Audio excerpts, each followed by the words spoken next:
This series presents information based in part on theory and conjecture. The producer's purpose is to suggest some possible explanations, but not necessarily the only ones, to the mysteries we will examine.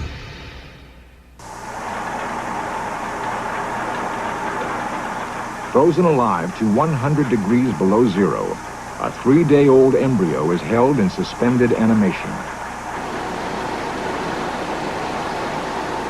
As temperatures approach absolute zero, all chemical and biological activity ceases. In this state, frozen life might be preserved forever.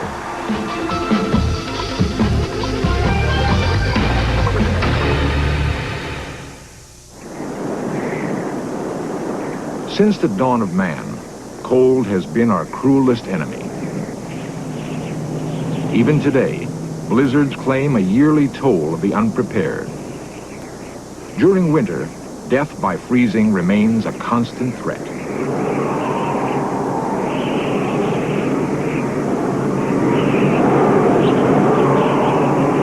Below the freezing point of water, 0 degrees Celsius, human flesh can freeze solid. Hands and feet are especially vulnerable to frostbite. In severe cases, the damage is irreversible. When flesh freezes, cells are usually disrupted beyond repair. Research has led to advances in design of protective clothing. Along the Alaskan pipeline, properly dressed workers are safe down to minus 60 degrees Celsius. Below such temperatures, however, cold becomes increasingly lethal. For most of us, once temperatures drop into the sub-zero range, we've reached the limit of our knowledge about cold. We all know that food keeps better in a refrigerator, that it lasts even longer in a freezer. But beyond freezer temperatures, we enter the realm of cryogenics, the realm of the very cold.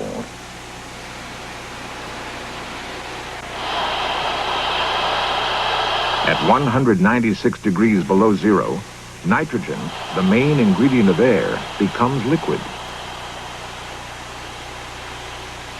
73 degrees further down, helium, the gas most resistant to cold, also becomes liquid. As temperatures drop still further, we approach the ultimate limit of minus 273 degrees, or absolute zero. To understand how freezing damage occurs, MIT scientists freeze cells under controlled thermal conditions. Using a special cryomicroscope, they have made films and videotapes of blood cells, embryos, and human tissue cells. Red blood cells are relatively easy to freeze safely. With the aid of protective chemicals and moderate cooling speeds, most cells survive. If they're chilled at the correct rate, even human tissue cells sometimes survive freezing.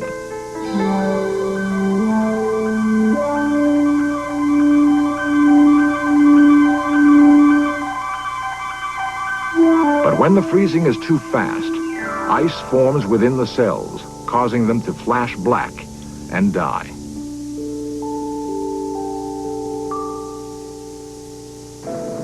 In nature, not all living things die when they are frozen. Some trees and plants have adapted to the bitter Arctic winter. Certain insects, like the tardigrade, survive below minus 50 degrees. The tardigrade and other Arctic insects freeze in winter and thaw without ill effect in summer. Is it conceivable that larger animals, perhaps even people, could survive freezing? To answer this provocative question, we must first examine the state-of-the-art of freezing the separate elements of life. At the Carnation Genetics Company in California, workers get a sample of sperm from a prize bull.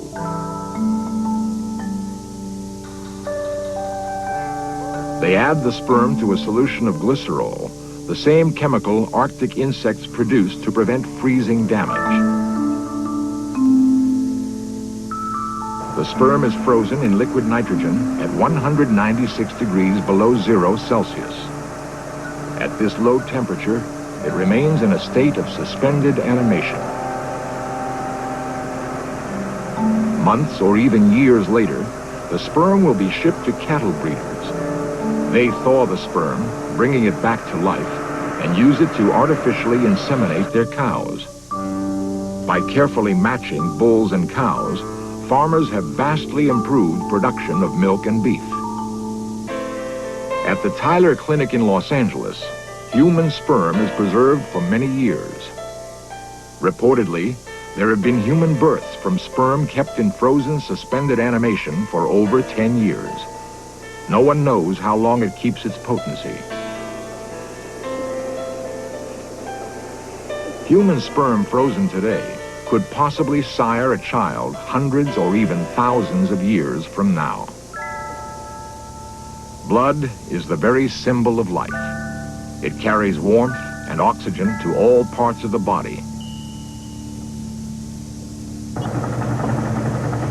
Today, however, blood freezing is routine. The red cells are protected by adding glycerol.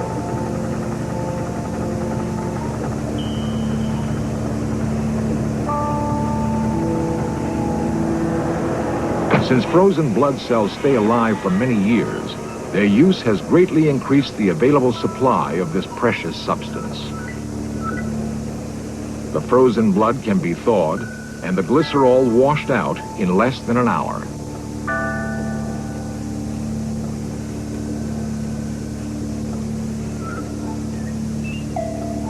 Dr. Charles Huggins directs the blood bank at Massachusetts General Hospital. He is also a pioneer on the next frontier of cryogenics, the preservation of whole organs by freezing. By freezing the organ, you would make it much easier to coordinate the donor organs and the potential recipient, and a much higher percentage of people you could have successful transplants with good genetic matching. And I don't think there's any fundamentally unsolvable problem, but it's not going to come in the next day or two, and in fact I think it'll be quite a number of years before we have clinical banks of kidneys and hearts and that sort of thing. Attempting to solve the organ freezing problem, biologists chill living tissue below the ice point. They observe how blood vessels are damaged when the tissues freeze. Such difficulties limit the size of organs which can be frozen. At UCLA, Dr. Josiah Brown has frozen the tiny pancreas gland of fetal rats and successfully transplanted it into adult rats. We're trying to work out in the rat pancreas the technique for freezing the pancreas so that it can be frozen permanently and implanted into a diabetic animal in order to reverse the diabetes. Our vision, our dream, is to have a laboratory with large banks of frozen pancreases and then implant the donor organ into the diabetic human and have it function. Of all life processes, none is more awesome than the growth of a tiny embryo into a complete animal.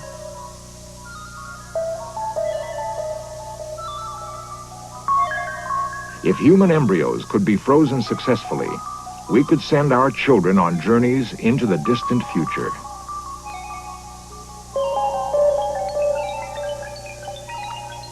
Protected by a chemical called DMSO, a mouse embryo is carefully frozen.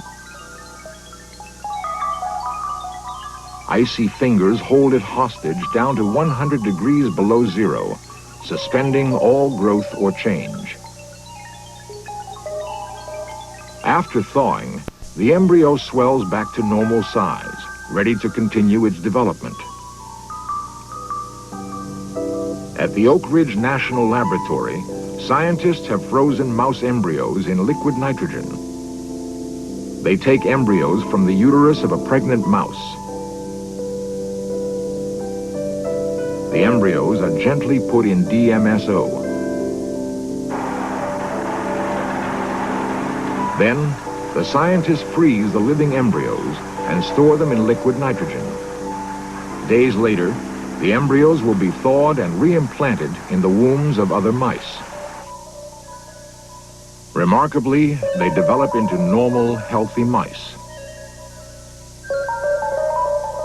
Soon after the mouse experiments, cattle breeders also began freezing embryos. They flush week-old embryos out of cows known to have superior calves. By superovulating with fertility drugs, they can get as many as 15 embryos per cow.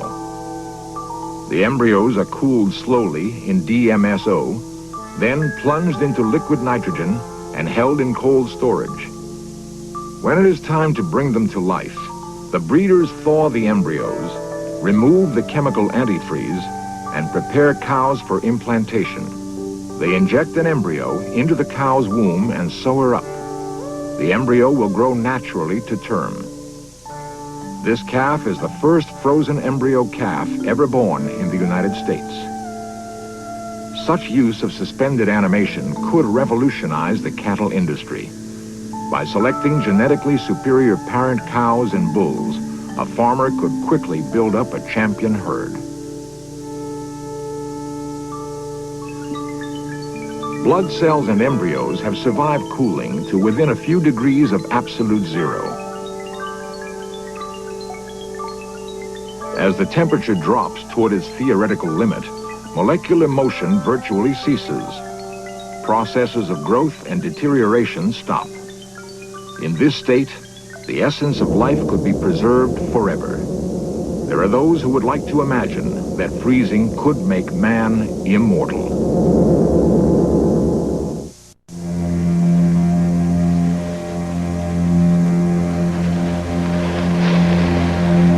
The balance of temperature within a human body is incredibly delicate. A drop of only 5 degrees in body temperature brings on the potentially lethal state called hypothermia.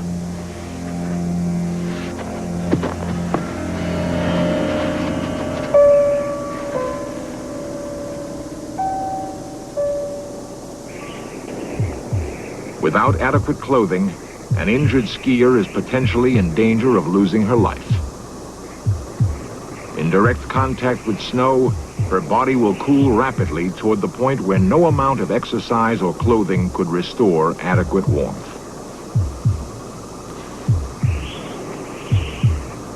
Unless she is rescued, death would then be inevitable.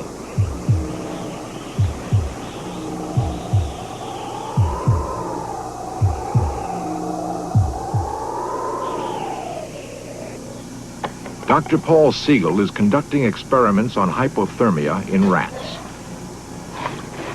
We're taking the rat down to 0 degrees centigrade. We're taking him down to the ice point and seeing how long we can stay at the ice point without breathing, without respiration.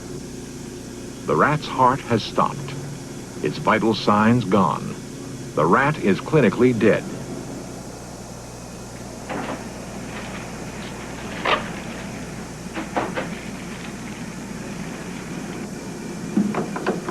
Dr. Siegel's assistant uses a desk lamp to warm the rat. She gives it artificial respiration. Usually, between 15 and 18 degrees, we reestablish heartbeat, sometimes before. So in the next couple of minutes, since the temperature is rising rapidly, we should begin to see a heartbeat. That's it. We got a beat.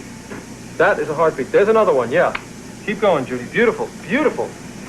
All right, heartbeat established at 13.5 degrees centigrade. During long, cold winter months, when food is scarce, some animals are able to hibernate. This suggests another approach to suspended animation. During hibernation, the ground squirrel drastically reduces its metabolic rate. To the touch, it is icy cold. Although heartbeat and breathing do not stop, they are greatly slowed. As the squirrel warms to room temperature, it gradually regains consciousness. We are only beginning to understand how some animals hibernate. As yet, we know of no fundamental barrier to human hibernation. A freeze-dried animal retains its external form years after its contemporaries have decomposed. Mammoths frozen for 10,000 years have been found in Siberia, their meat so fresh that it can be eaten. Some people have concluded that freezing and reviving whole animals might be possible.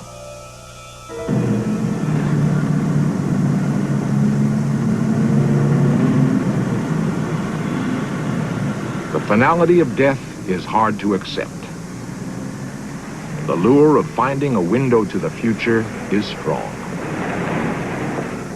In California, Art Quaife operates a cryonics suspension facility. Just placing patients into low-temperature suspension after they've been pronounced legally dead in the hope that at some future date medical science may be able to cure whatever they died of, repair any damage caused by the freezing procedure, and restore them to life. In this capsule, we have the head of a 79-year-old man who was a retired Army colonel. He died about 2 years ago of respiratory ailments and was placed in suspension by a team in Los Angeles. This capsule contains 2 whole-body patients. One is a 65-year-old Maryland man. Another is a 75-year-old Midwestern woman. Both of them died 4 years ago of cerebral strokes. It also contains the brain of a 15-year-old girl who was murdered in Berkeley in 1976. Super 8 films and videotapes by amateur cameramen document the original encapsulation. One of the patients arrives already frozen to dry ice temperature.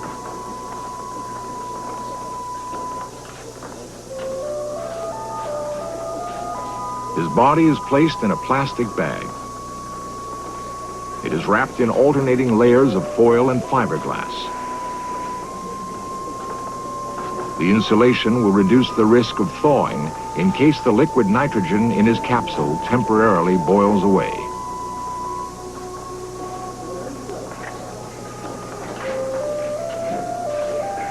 Carefully, the patient is eased into the steel capsule where he will remain until someone tries to revive him.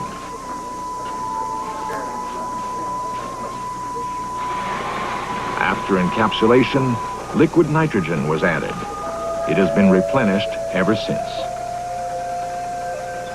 Has any person or animal ever been brought back, revived after having been frozen for such a long time? No human has ever been revived from the temperature of liquid nitrogen. We wouldn't know how to do that today. But there have been many successes with lower forms of life and less complicated organisms. If I were interested in cryonic suspension, what would it cost me to enroll in your program? First, you would become a suspension member of the Bay Area Cryonics Society, and that would cost you $1,000. Beyond that, you'd have to provide funding for your suspension. We recommend a minimum of $50,000 worth of funding. If I were to decide to sign up for the program, what assurance do I have that you would keep the temperature even, that you would keep me in suspension, that you would bring me back? It's basically an act of faith. Well, the procedure isn't perfected, so no, we can't give any guarantee. The only guarantee we can give you is that if you're put in a grave, you have virtually no chance of coming back. If you're frozen, you have some chance. It seems very dubious to me that we'll ever be able to successfully freeze whole humans. You have all the problems of preserving each of the separate organs of the person and the thousands of problems with that multiplied by the thousands of different organs that are in the body. I personally don't feel that this will ever come before 700 or 1,000 years from now. There is no exact count, but in the world today, there are about 20 frozen bodies waiting with a bare wisp of hope for the future. Most advocates of cryonic suspension are immortalists. They believe that medical science will eventually find a way to reverse the process of aging and extend our lives indefinitely. The more realistic chance of immortality, however, exists for the frozen embryo. For mice and calves, the technology already exists. The process will surely work for humans as well. It is believed that embryos could be kept frozen in suspended animation for generations. A woman of the future could choose her child from a frozen embryo bank. If whole body suspended animation is ultimately achieved, citizens of tomorrow could practice an intriguing new lifestyle. They would have themselves suspended before they grow old. Intending to sample life in centuries to come, they would launch themselves into the unknown. Millennia later, they would be revived, take part in life for a decade or so in a fantastic new world, and then continue their voyage into the future.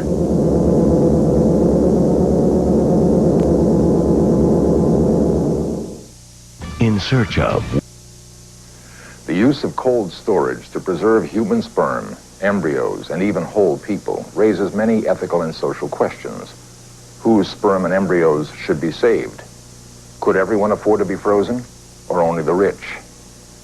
The research in cryobiology will surely lead to life-saving medical advances.